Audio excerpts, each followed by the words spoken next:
তাহলে আমরা মুত্তাকি হব। এই যে মাহে রমজান আসতেছে, আল্লাহ নবী সাল্লাল্লাহু আলাইহি ওয়াসাল্লাম সাহাবায়ে কেরামদেরকে বলছেন, ও আমার সাহাবায়ে কেরাম, যখন তোমাদের সামনে যখন রমজান মাস চলে আসে তখন 4টি কাজ তোমরা বেশি বেশি করবা। সুবহানাল্লাহ। 4টা কাজ কি? আল্লাহ নবী সাল্লাল্লাহু আলাইহি ওয়াসাল্লাম সাহাবায়ে কেরামদেরকে বললেন। সাহাবায়ে কেরাম জিজ্ঞাসা করলেন, ইয়া রাসূলুল্লাহ, ইয়া হাবিবাল্লাহ, এই 4টা আমল কি? আল্লাহ নবী সাল্লাল্লাহু আলাইহি ওয়াসাল্লাম বলেন, তোমরা বেশি বেশি করে তোমরা জিকির করবা, লা ইলাহা ইল্লাল্লাহু মুহাম্মাদুর রাসূলুল্লাহ, লা ইলাহা ইল্লাল্লাহু মুহাম্মাদুর রাসূলুল্লাহ। তোমরা বেশি বেশি করে এই জিকিরটা পড়বা। দ্বিতীয় নম্বর, আল্লাহ নবী সাল্লাল্লাহু আলাইহি ওয়াসাল্লাম বলেন, ও আমার সাহাবায়ে কেরাম, দ্বিতীয় নম্বর আমল হলো তোমরা বেশি বেশি করে ইস্তেগফার করবা।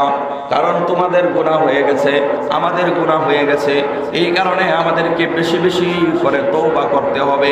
এই মাহে রমজানের মধ্যে যে বেশি আল্লাহ তাআলার কাছে তওবা করে, আল্লাহ রাব্বুল আলামিন বলেন এই মানুষটা আমার তত কাছে চলে আসে। সুবহানাল্লাহ। আল্লাহ রাব্বুল আলামিন বলেন এই মাসের মধ্যে যে যত বেশি কালিমা পড়বে আমি আল্লাহ তাআলা তার মর্যাদা তত বাড়ায়া দেব। সুবহানাল্লাহ। দ্বিতীয় নম্বর হলো আল্লাহর নবী বললেন তোমরা বেশি বেশি করে ইস্তেগফার করো। ইস্তেগফার কি? আমরা বেশি বেশি করে আমরা তওবা করব। কেমন তওবা? শুধু মুখ দিয়া তওবা না, অন্তর থেকে আমাদেরকে তওবা করতে হবে।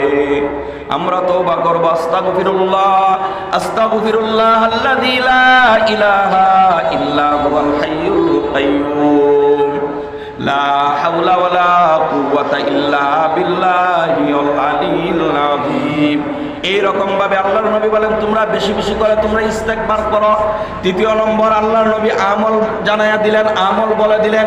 তৃতীয় নম্বর আমল হলো আল্লাহর নবী সাল্লাল্লাহু আলাইহি ওয়াসাল্লাম বলেন, ও আমার সাহাবায়ে কেরাম, তোমরা বেশি বেশি করে এই মাসের মধ্যে আল্লাহ তাআলার কাছে জান্নাত তালাশ করো। সুবহানাল্লাহ।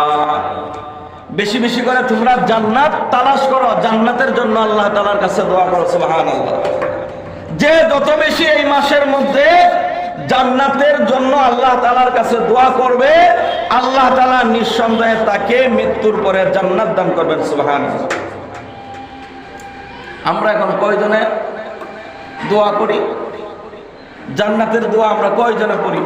নামাজের পরে আপনি যে ভাষায় পারেন, আরবিতে পারেন আরবিতে বলেন, বাংলায় পারেন বাংলায় বলেন, ইংরেজিতে পারেন ইংরেজিতে বলেন, উর্দু হিন্দি যা আছে যে কোনো ভাষায় আপনি আল্লাহ তাআলার কাছে দোয়া করবেন, আল্লাহ রাব্বুল আলামিন আপনার এই দোয়াকে কবুল করে নেবেন। এই কারণে আমাদের উচিত হলো যে এই রমজান মাসের মধ্যে আমরা বেশি বেশি করে আল্লাহ তাআলার কাছে আমরা জান্নাত চাইব। আমার দিকে লক্ষ্য করে, এদিকে কি হইতেছে এটা আমরা দেখার বিষয় না। এই কথাগুলো শুনেন, এগুলো দরকারি কথা। 3 নম্বর আল্লাহর নবী বলছেন যে কি, আমি কিন্তু আপনাদের কাছ থেকে আমি পরীক্ষা নিব, আমি কিন্তু বলতেছি এটা কিন্তু পরীক্ষা নেব।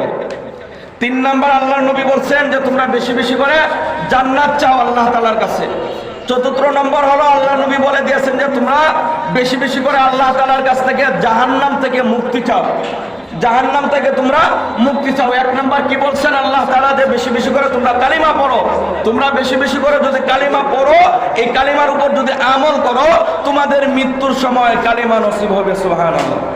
এখন কথা হইল, এখন যদি আমাদের মৃত্যুর সময় যদি কালেমা যদি নসিব হয়ে যায়, তাহলে আশা করা যায় বাকি যে রাস্তা, বাকি যে প্রশ্ন আল্লাহ তাআলা আমাদের জন্য সহজ করে দিবেন। সুবহানাল্লাহ। মৃত্যুর সময় আপনার জবান দিয়া কালিমা আসবে তখন যখন আপনার জিন্দেগিটা কালিমার উপরে আপনি কাটাইছেন। আপনার জিন্দেগিতে আপনি কখনো কালিমা ছাড়েন নাই। যখনই আপনি সময় পাইছেন তখনই আপনি আল্লাহ তাআলার এই কালেমাটা পড়ছেন।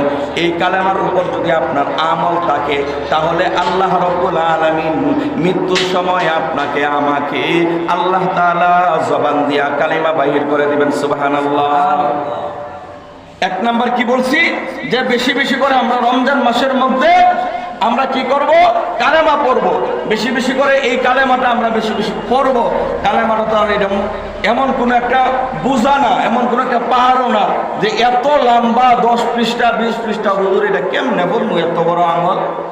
সামান্য ছোট আমল, এই ছোট ছোট আমলগুলো যদি আমরা রমজানে যদি বেশি করি, আল্লাহ তাআলা আমাদের মর্যাদা বাড়ায় দিবেন। সুবহানাল্লাহ।